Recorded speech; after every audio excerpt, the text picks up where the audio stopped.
Hi guys, today we'll look into a scenario in which Germany tries to reform the German Empire. But unlike normal, where they can go after one country at a time, this time we're going to have them go after them all at once. Why would we do that? Yes, we will. And to make this fair, Germany will get a bit more strength than they actually have. They are reforming themselves.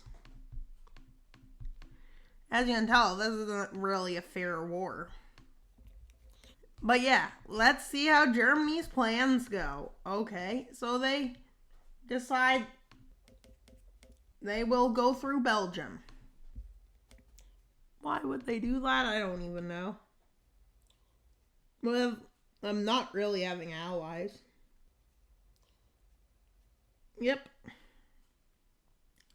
And they succeed. But eventually a stalemate is reached, as Germany starts sending forces over to the Eastern Front. And then, Denmark finally realized is in this war. Why weren't they originally? Because somebody forgot to include them. And can Germany win this? Probably not. I'm just giving them an advantage at first. And then we'll see. As they invade through southern Denmark. In 6 hours, they take most of Denmark. And then by the 8th hour, they surrender. Leading to it only being 2 fronts. Yep, and a lot happens. A lot does happen, guys. With an offensive in the Alsace-Lorraine. With Luxembourg being surrounded on all sides. And Poland tries to resist but fails. With Poland getting Hungary to help them.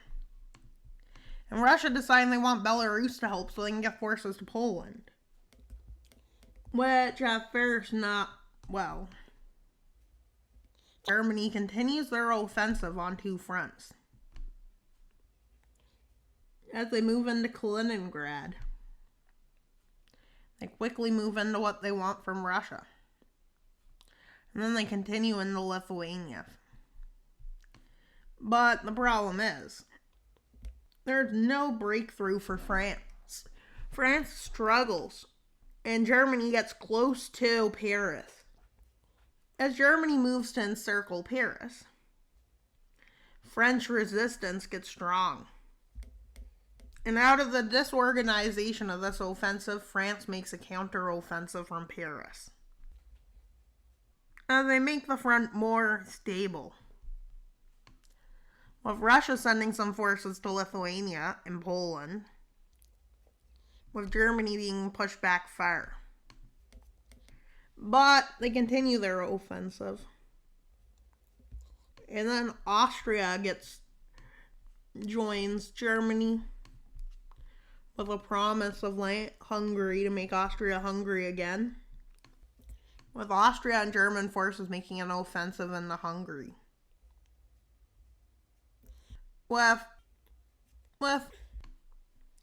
Poland requesting assistance from Visegrad.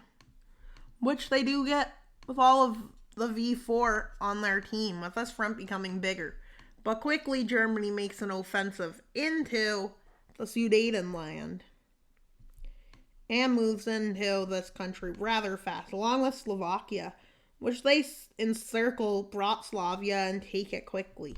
And then after, they encircle Prague and take it. With this being a mighty distraction for Germany, who wants to reform the German Empire, they do offend further here, but then they get pushed back. With Poland pushing back in the center of their territory. Well, they're looking like the German Empire probably won't get reformed. As Hungary and Slovakia make offensives. Germany sends a bunch of conscripts, which actually works because they actually train them. And yeah. With good training. comes good capabilities on the Eastern Front, with them taking half of Poland and moving towards Warsaw, encircling it and taking it, but Poland won't surrender. With them moving up into Kaliningrad and Memoland, they basically reform their empire. They think they did. But then Russia sends a bunch, like millions and millions and millions of men more. So this is what happens. With them coming in from the north. And Poland sending a big chunk, so they take Warsaw back with ease. And they quickly move down this full front. But still, Germany manages a hold against all odds.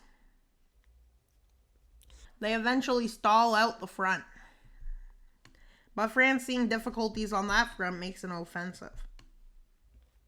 As they move back into Belgium, Germany has pushed back almost out of Belgium. And then they get pushed back out of Alsace-Lorraine mostly. But due to the train, they manage to hold out. But they don't hold out in Belgium. That's because of the train also. And yeah. Due to bad terrain, they finally make an offensive into the Rhineland. Talk about bad spot to be in when you have to retreat because you're either that or death. With the Hungarian fronts now crashing and the Slovakian front, the Chechen front and Polish front starts collapsing. In Germany's face, basically. With a big French and Russian landings happening in Denmark. And then a Polish landing. And with France and Russia and Poland marching their troops in.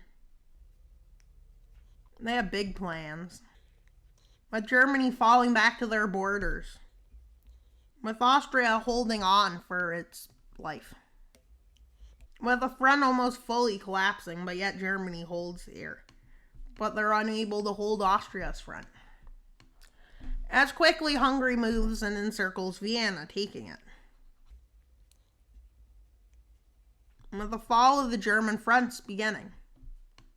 With the north attacks happen, the east attacks happen, to the point where they encircle Berlin and take Berlin. And while the Austrian government is forced to capitulate, with Russian forces marching into Bavaria,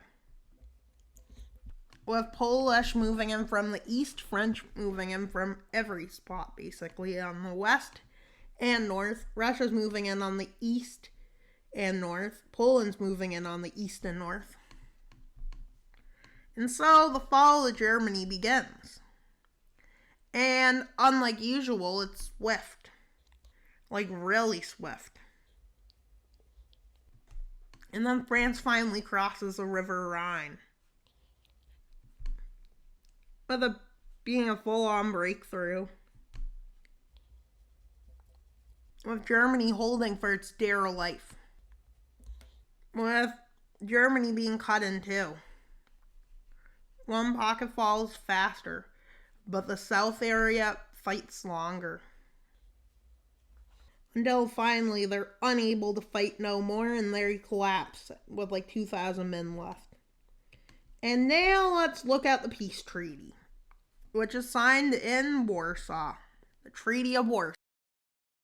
A small territory called the Saarland, right here.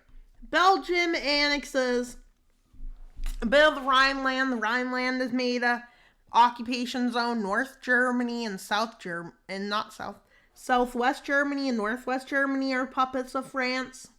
Not puppets. Occupation zones. And Tyrol. Russia gets Saxony, I think that's called. Bavaria. They get North Germany and Center Austria as a puppet. Poland gets East Germany and East Austria as puppets.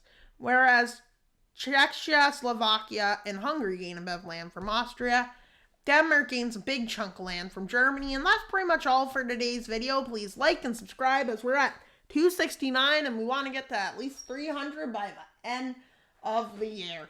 And it'd be great if you could subscribe. That's all for today's video, wild man.